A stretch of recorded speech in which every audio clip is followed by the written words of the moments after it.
What would you do if the world ended, but your real pain began after surviving? The Last of Us isn't just a game, it's a gut punch. It's the story of a broken man, a lost girl, and a journey that changes everything. In this video, we'll break down every single prologue. The night everything died. It begins with love, a father, his daughter, and an ordinary night. But within minutes, the world turns upside down. A mysterious infection spreads. Panic, fire, screams. Joel escapes with his daughter Sarah and his brother Tommy. They almost save until a soldier opens fire. One bullet, one scream, and Joel's world shatters. Sarah dies in his arms, and so does the man he used to be. He man who survived, the world is gone. In its place, fear, ruins, and quarantine zones. Joel is no longer a father, he's a survivor, hardened, silent, ruthless. In Boston, he and his smuggling partner Tess take a job. Simple cargo, they're told, but the cargo turns out to be a teenage girl, Ellie. She's loud,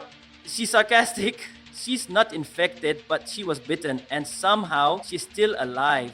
The outskirts, monsters aren't just infected. Joel and Ellie sneak through a dead city where danger lurks in every corner.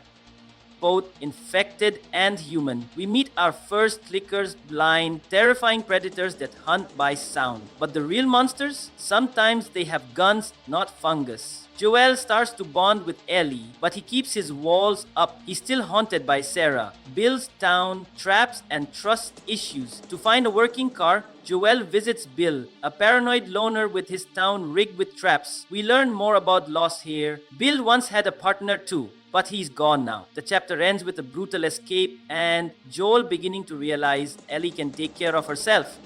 Pittsburgh brothers and broken bones ambushed by raiders, Joel and Ellie fight their way through a city overrun by lawlessness. They meet Henry and Sam, two brothers just trying to survive. But this chapter ends in heartbreak. Sam is bitten, he turns. Henry is forced to kill his own brother and then ends his own life. Tom is damned, a past revisited. Joel reunites with his brother Tommy at a hydroelectric dam.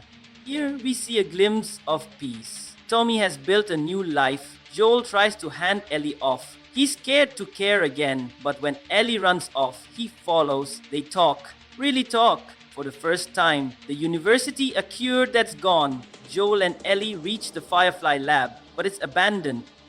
They are attacked. Joel falls from a balcony, impaled and bleeding. Ellie drags him to safety, left behind, flashback and present. While Joel lies unconscious, we flash back to Ellie's past with her best friend Riley.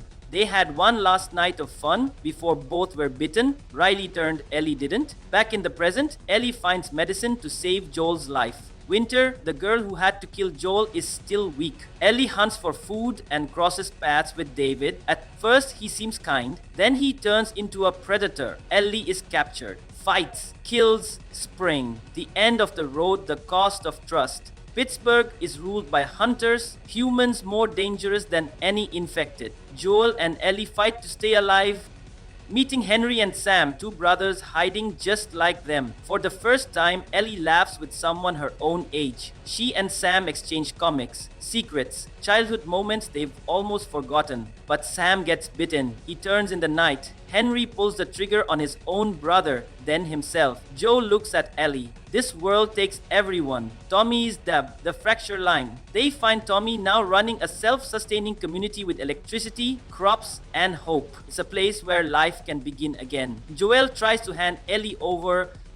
He doesn't want to grow attached. He already lost one daughter. But when Ellie runs away and Joel confronts her, she cuts through his armor. I'm not her, you know. The university.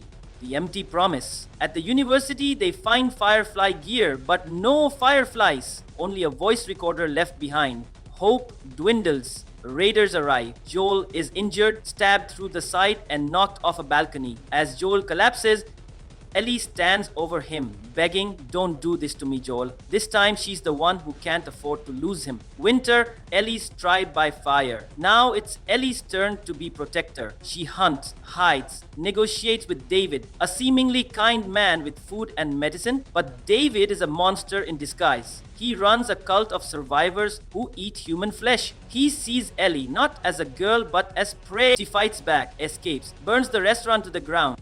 Then she kills him, not for survival, for freedom. When Joel finds her, she's numb. He He doesn't speak, he just holds her. Not as a smuggler, not as a bodyguard, as a father. Salt Lake City, a father's choice. Spring comes, the snow melts, but peace does not. At the Firefly Hospital, Ellie is taken for surgery. They will kill her to try and create a vaccine. Joel can't accept that. Not again.